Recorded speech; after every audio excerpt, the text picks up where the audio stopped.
हमारे साथ बातचीत के लिए इस वक्त उत्तर प्रदेश सरकार में कैबिनेट मंत्री संजय निषाद जी हैं, उनसे बातचीत करेंगे। सर, वाराणसी आज फिर आगमन हुआ है आपका, क्या कुछ मीटिंग्स है और क्या कुछ तैयारी? ये महादेव की नगरी है, देवों के देव, यहाँ गंगा पुत्र हैं, गंगा जी मेरे साथ एक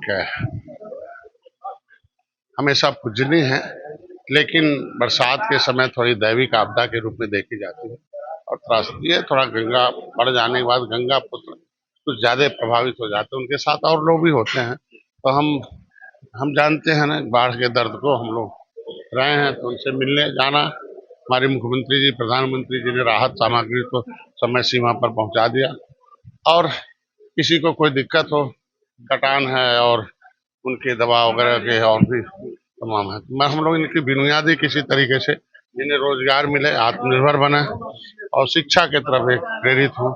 और हमेशा इनको जो बाढ़ में के चपेट में हमेशा माइग्रेट होते हैं फिर बचते हैं, उसका एक परमानेंट तरीका ढूंढने के लिए है।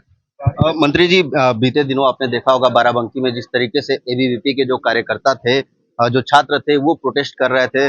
उनकी ये मांग थी कि अगर विद्यालय विश्वविद्यालय का मान्यता नहीं था तो एडमिशन क्यों लिया गया। उसके बाद उनके ऊपर लाठीचार्ज की गई।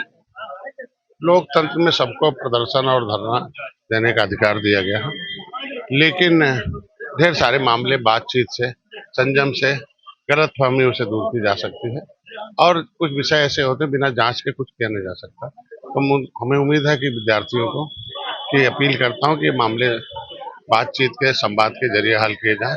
और हम लोग हमेशा, राजभर भैया और हम लोग हमेशा शोषित वंचित की आवाज है, छात्रों के साथ है। कि अटल बिहारी वाजपेयी ने कहा था कि शिक्षा जो है वो इनके लिए फ्री की जाए, इलाज फ्री किया जाए।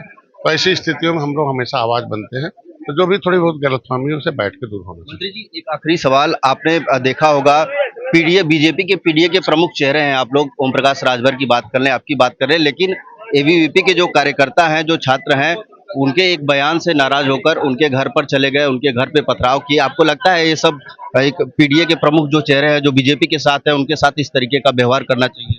पुलिस कार्रवाई भी नहीं की। आज के दिन में बातचीत से, मैं कह रहा हूँ, संयम से और संवाद से हल किए जा सकते हैं, और हमें लगता है कि कोई गलतफहमी है, इसे दूर किया जाना चाहिए।